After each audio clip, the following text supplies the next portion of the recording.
Bonjour à tous et bienvenue dans ce premier épisode de Bracas. Ici, on va parler des futures stars du cyclisme mondial. Les jeunes dont vous allez sûrement beaucoup entendre parler dans les années à venir.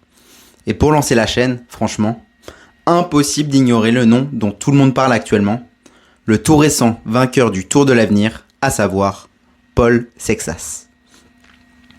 Pour la petite histoire, le Tour de l'Avenir, c'est la plus grande course du monde dans la catégorie espoir. Une course qui a vu s'imposer notamment Tadej Pogačar, Egan Bernal ou encore Isaac Del Toro. Bref, quand tu gagnes ça, c'est que t'es vraiment dans une autre catégorie. Mais alors, qui est ce jeune coureur ? Moi, je vais commencer par vous parler de lui avec mon œil personnel finalement. La première fois que j'ai entendu son prénom et son nom, c'était le 29 juillet 2021. Ce jour-là, Paul s'impose sur le championnat de France cadet alors qu'il n'est que cadet première année. Ce qui est une chose plutôt rare quand on sait que la différence physique à cet âge-là peut être très importante. 2023, c'est l'année de la révélation pour lui. Il rentre dans la catégorie junior et sur quasiment toutes les courses sur lesquelles il participe, il joue devant, c'est bien simple. Je pense par exemple à la Classique des Alpes, sûrement selon moi la plus grande course au calendrier junior, et il y termine deuxième, seulement battu par Jarno Vidar. Tiens, ce même Jarno Vidar qui vient de finir deuxième derrière lui sur le Tour de l'Avenir. Peut-être une rivalité qui naissait.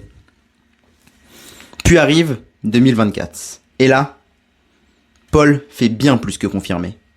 Deuxième année junior, il s'impose sur presque toutes les plus grandes courses du calendrier, comme Liège-Bastogne-Liège, la Classique des Alpes où il avait fait deuxième l'année précédente, mais également des courses par étapes comme le Tour du Pays de Vaud.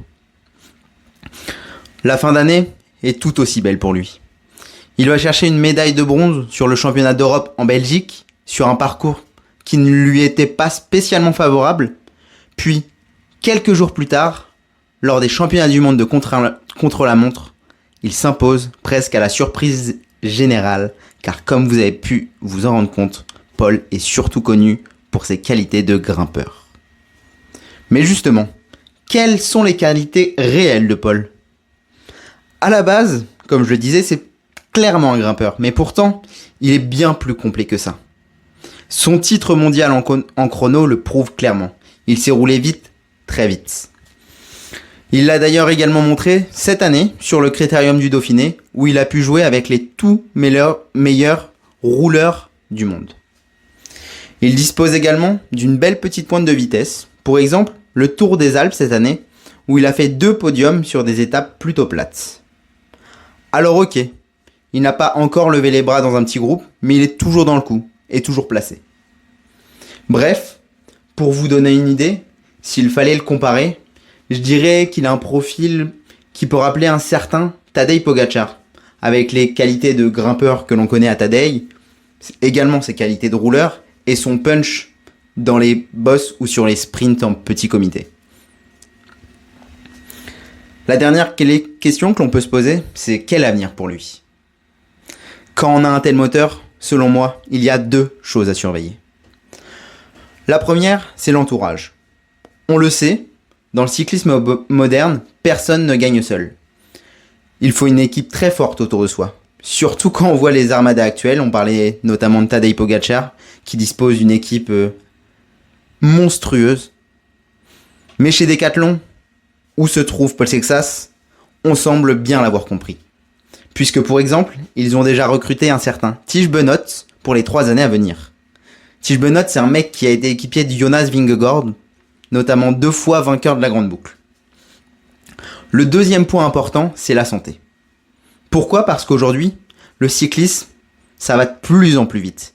Les coureurs prennent de plus en plus de risques et les chutes sont de plus en plus violentes. Et on le sait, la moindre chute peut tout ralentir, voire tout casser. Pour conclure, si tout se passe bien, je le vois comme un coureur à minima capable de s'imposer sur des courses World Tour d'une semaine, telles que Paris-Nice ou le Dauphiné. Selon moi, c'est vraiment son plancher. Mais clairement, avec ce genre de coureur, impossible de ne pas rêver à un successeur de Bernard Hinault. Je tiens à vous remercier pour le temps que vous avez pris à m'écouter et je vous dis à bientôt pour un nouvel épisode.